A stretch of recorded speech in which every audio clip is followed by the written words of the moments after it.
what this video will teach you and how it will do it. This video is not here to motivate you.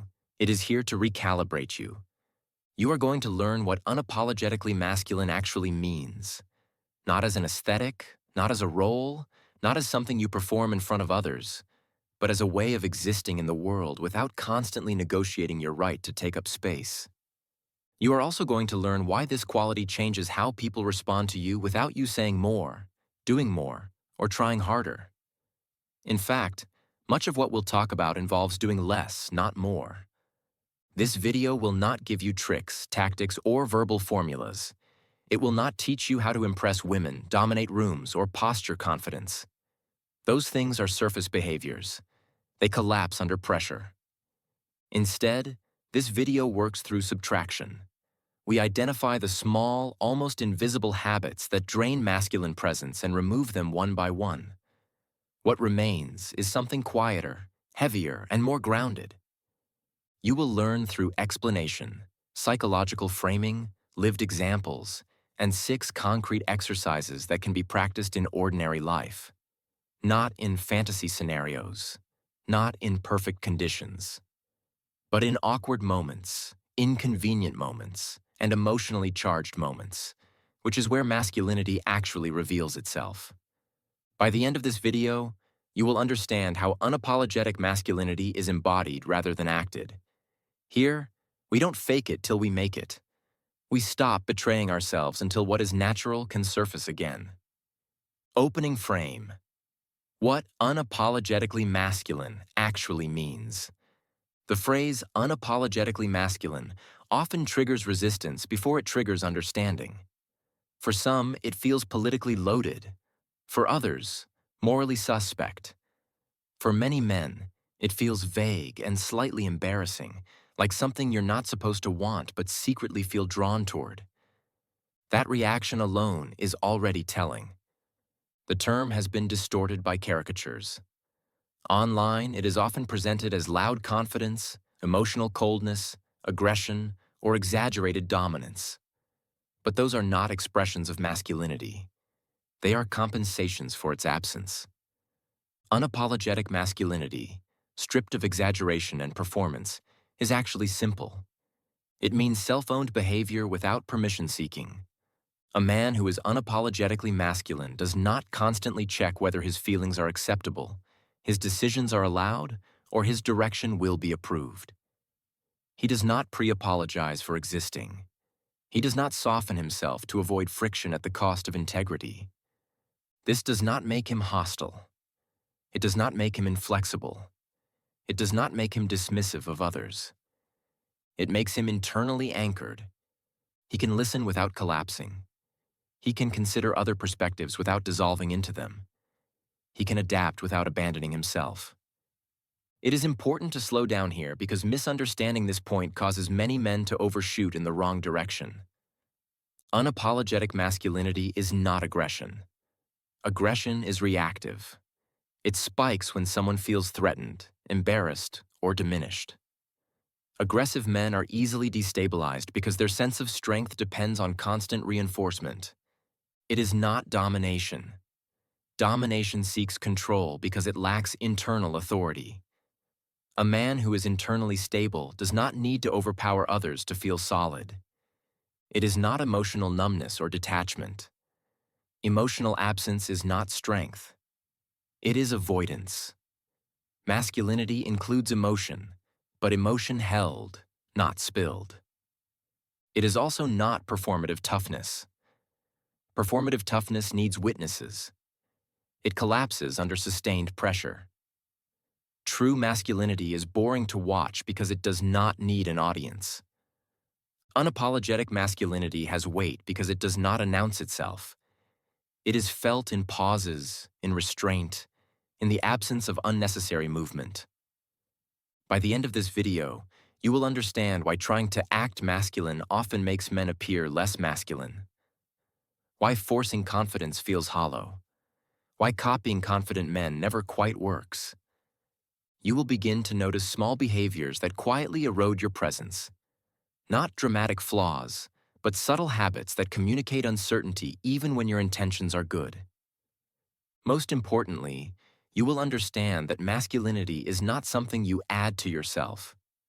It is something that emerges when you stop negotiating your right to exist as you are. This is not learned by memorizing lines. It cannot be absorbed by binge-watching content. It is not installed by adopting a persona. It is learned through observation, internal recalibration, and daily application. Through noticing the moments where you betray yourself slightly and choosing not to. Masculinity is not constructed.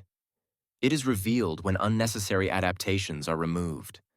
To understand why unapologetic masculinity creates attraction, you must understand why most men never develop it, even when they try very hard. Most men approach attraction as a technical challenge. They believe attraction is something you earn through correct behavior. Say the right thing. Avoid the wrong thing. Be careful and manage impressions. They believe attraction appears as a reward for effort. Women do not respond to effort in isolation. Women respond to internal certainty and emotional gravity. This is where frustration begins. A man can be polite, attentive, emotionally available, supportive, ambitious, and still feel invisible. Not because these qualities are unattractive, but because attraction is not triggered by what you do alone. It is triggered by who you are being while you do it.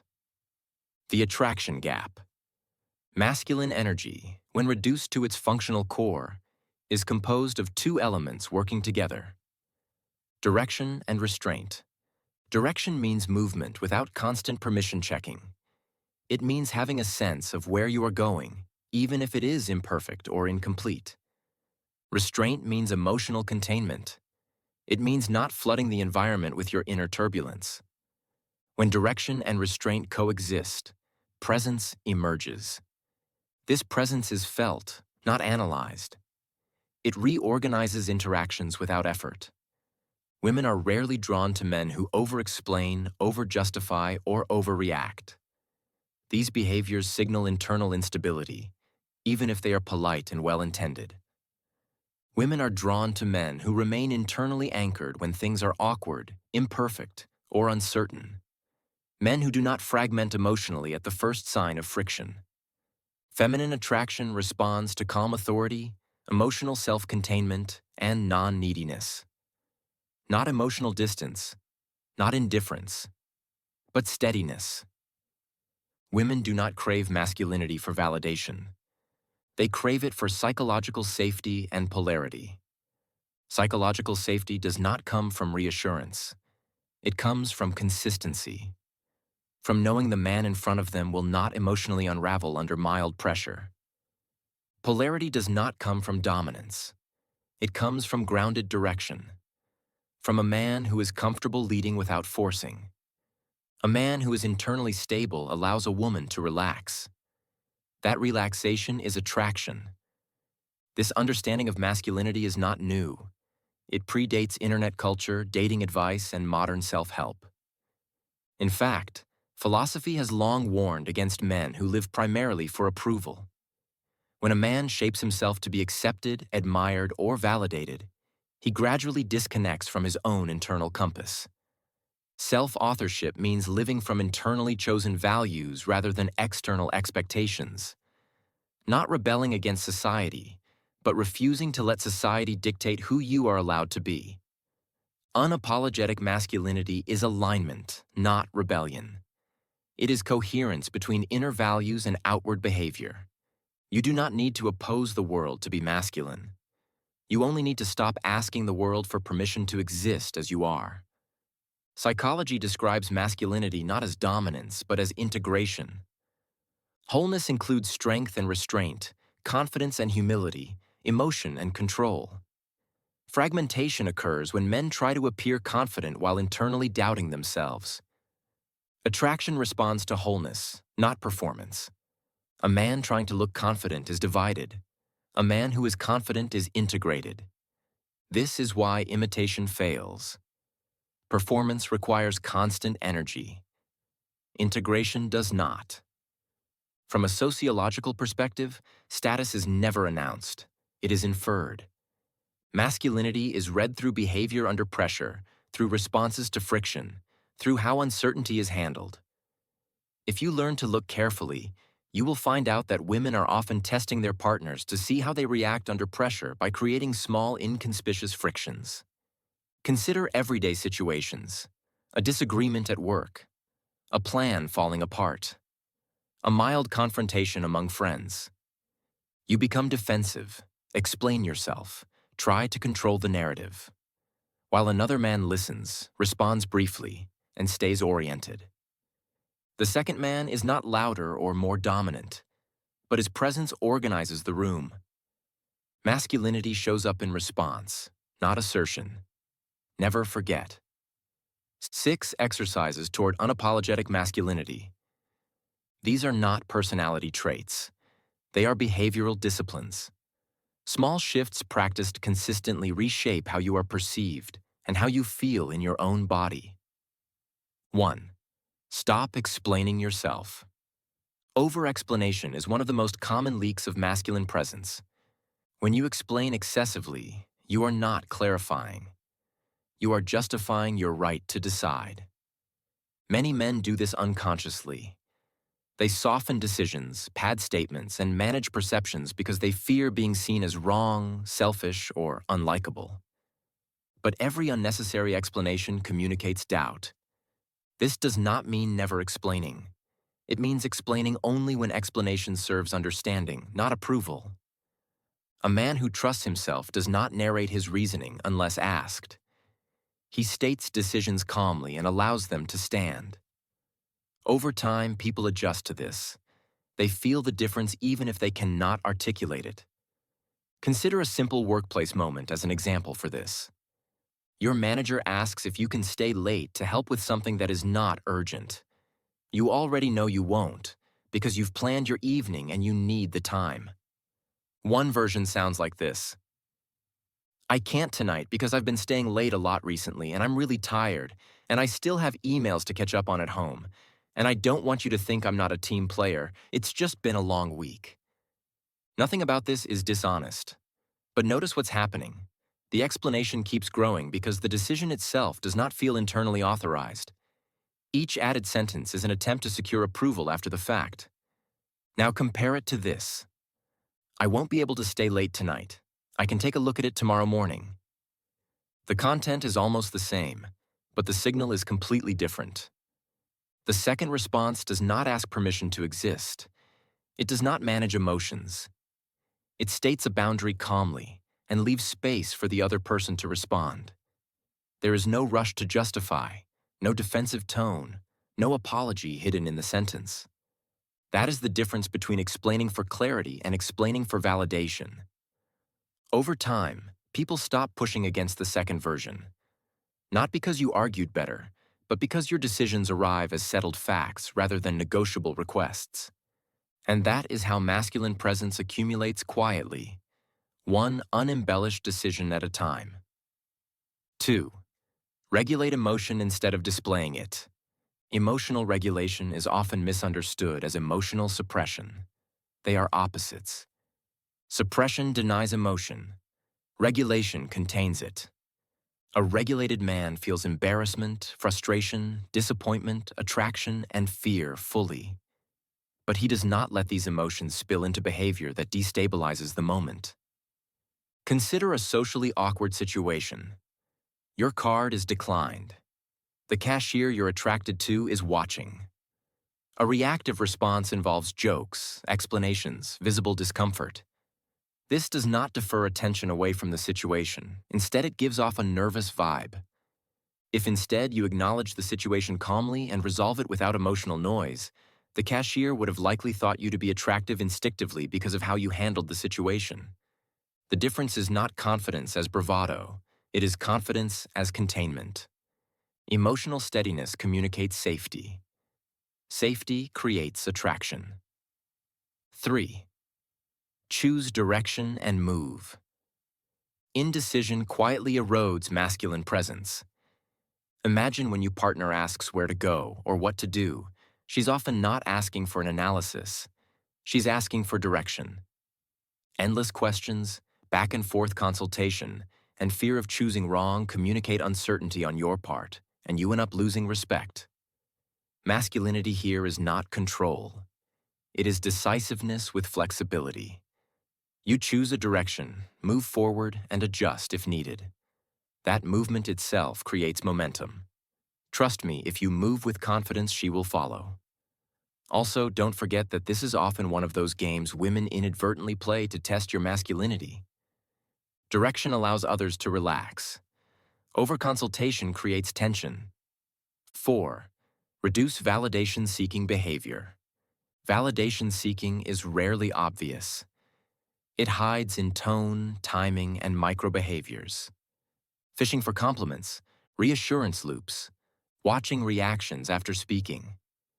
One of the most powerful corrections is allowing silence. Say what you mean. Stop talking.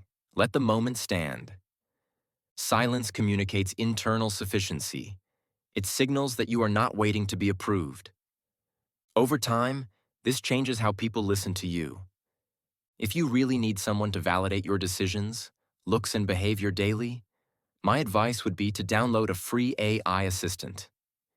It may not give the same satisfaction, but at least you will keep your respect level intact. 5. Accept friction. Without justifying yourself. Friction is inevitable when you assert boundaries. A real no is not said to appear strong. It is said because it is true. Many men soften boundaries excessively to avoid discomfort. They explain, apologize, and manage others' emotions. This teaches people that your limits are negotiable. Masculinity tolerates friction without hostility and without collapse. It does not rush to smooth everything over. Get to know your limits and respect them yourself first before everyone else. This will teach others to respect your principle and even admire you for it. 6. Act first. Explain later or never. This principle is often misunderstood. It does not mean secrecy or impulsiveness. It means letting action establish credibility before explanation. Many men talk about confidence before building structure. They explain intentions instead of demonstrating consistency. Masculinity is recognized after action. Build routines. Handle responsibilities. Stabilize your life. Confidence follows competence, not the other way around. As Bruce Lee said, "Knowing is not enough, we must apply. Willing is not enough, we must do." This line is simple, but it cuts directly through the confusion. Bruce Lee is not saying knowledge is useless. He is saying that knowledge without embodied action does not change who you are. A man can understand confidence intellectually and still feel insecure in his body. Nothing shifts until behavior shifts. Why the 6-step principle works on a deep level. Consistency creates trust because people know what to expect from you. Emotional steadiness creates safety because others do not feel they must manage your reactions. Direction creates polarity because movement generates contrast. Silence creates weight because it suggests inner fullness. Women respond to what does not ask to be noticed. Masculinity is not adopted. It is recovered. You were born with it. You do not need to invent it or imitate anyone else. You do need to remove what diluted it over time. This is not about women. It is about internal authority and self-respect. It is about becoming a man who does not negotiate his own existence. To close, remember this idea. True strength is not loud. True confidence does not rush. True masculinity does not ask permission to be. When you stop trying to be masculine, it starts to show. Before you go, a small reminder. If this video helped you notice something you hadn't articulated before, if it put language to things you already felt but couldn't quite name, then that means the work is doing its job. So don't disappear quietly. Like the video so the algorithm understands this isn't noise. Subscribe to Inner Helm if you want more content that focuses on structure over hype, integration over performance, and depth over shortcuts. No pressure, no urgency, just alignment. We'll keep building from here.